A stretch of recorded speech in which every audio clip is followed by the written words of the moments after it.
social and gender justice. If you read the works of Martin Luther King Jr., Susan B. Anthony, Elizabeth Cady Stanton, they took the words of the Declaration of Independence and the Founding Fathers and said, "Ye are hypocrites. How can you talk about unalienable rights when you enslave a people? How can you talk about the social compact when half of our society doesn't have the right to vote?" And that rank hypocrisy is what drove us. Great engine of phenomenal change, and now we're ignoring it. The founding generation well understood the importance of understanding and hearkening to our first principles. Most state constitutions during the Revolutionary era, in other words, we declared independence, and then the states went back to a state of nature. And they went back to the drawing table and said, well, we better create some constitutions to figure out what our states are going to work like. And all of them, or at least almost all of them, had a statement like this. This one's from North Carolina in 1776. "A frequent recurrence to the fundamental principles is absolutely necessary to preserve the blessings of liberty." We are clearly failing to heed this counsel. Indeed, also nearly universally ignored today is the critical maxim and warning that the corruption of every government generally begins with that of its principles. That's from Montesquieu. Those who ignore and denigrate our first principles are aiding and abetting the corruption of America from within. We are facing a serious crisis, a crisis in which we are slowly but surely forgetting what it means to be Americans. And these are self-inflicted wounds. Osama bin Laden does not have an amnesia bomb that he has launched over the country and wiped away our collective consciousness. These are self-inflicted wounds, the very definition of suicide. Chief Justice Earl Warren, no relation, also reflected that liberty is not necessarily our permanent possession. Both external and internal pressures constantly assail it. It is axiomatic that every generation, to keep its freedom, must earn it through understanding the past, vigilance in the present, and determination for the future. Now, to confront the crisis, you need to be fully informed with the facts. You need to be deeply grounded in our founding first principles and history. So let's begin with the first principles. The first of the first principles, the foundation for them all, is the rule of law. John Adams wrote that, quote, "Good government and the very definition of a republic is an empire of laws," unquote. His cousin, Sam Adams, who brewed great beer, and we still drink it today, explained a second aspect of the rule of law when he said, "There shall be one rule of justice for the rich and the poor, for the favorite in the court and the countryman at the plow." Now, the opposite of this prevailed at the time of the American Revolution. The rule of the sword or the gun prevailed at the time, and it still prevails in many countries today. Look at what's happening in Pakistan and China and Burma, North Korea, Iran. The rule of the governing elite with the most guns, that's how they run the country.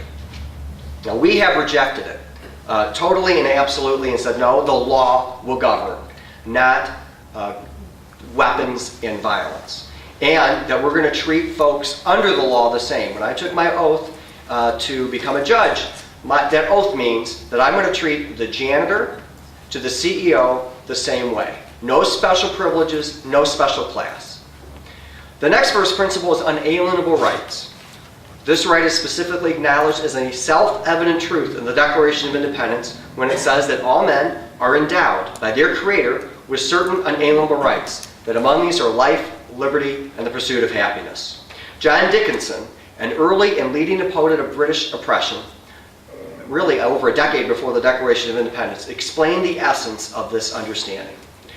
We claim rights essential to happiness from a higher source, from the King of Kings and the Lord of all the earth.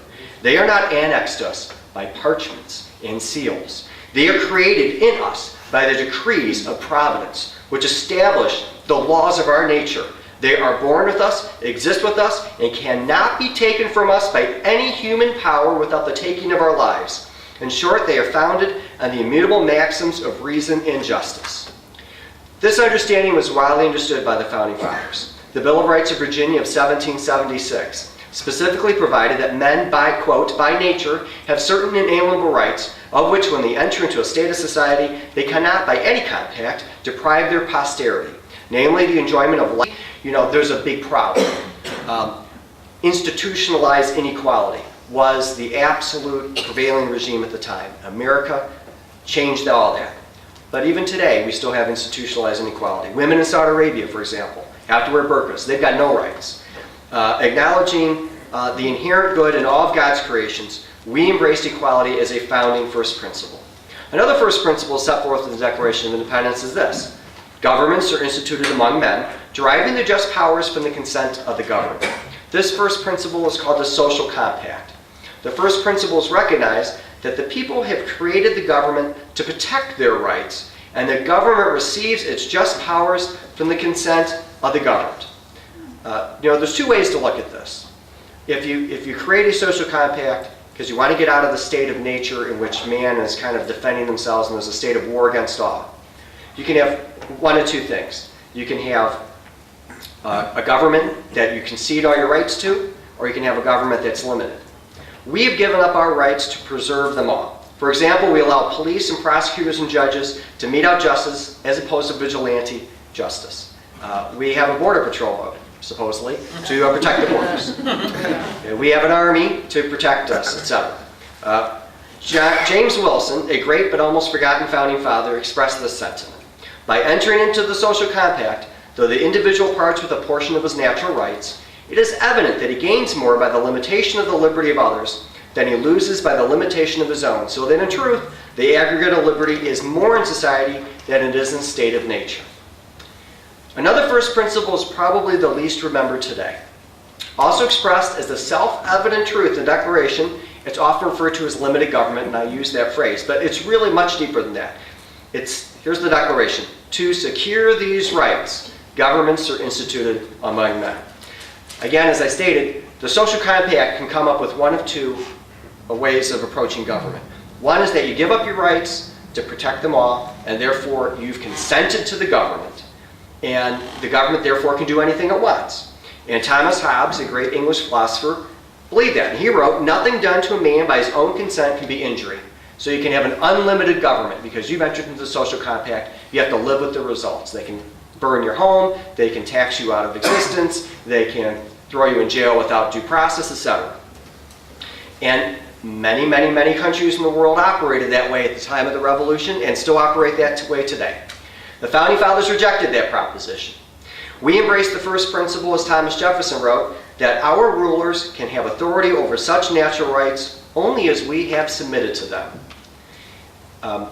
In other words, we have only given up our rights and formed a government to protect our unalienable rights. So they get the rights that are, the authority that is necessary, and that's it. We have a constitution which enumerates the authority of the federal government. It lists what it can do. If it's not listed, it's not supposed to do it. Very, very simple form of government that most people don't really think about nowadays. I want to know, when's the last time a politician said, limited government? At least a politician that has power. Obviously, something we have to work on. The final first principle is the right to alter or abolish a government that has become destructive to protecting our rights. We are truly a revolutionary people. We have staked out the right of the people to alter or abolish an oppressive government. Although it should not be done for light and transient causes, as the Declaration states, it is our God-given right to change the government, or even to rebel from it, if it is necessary to secure the blessings of liberty.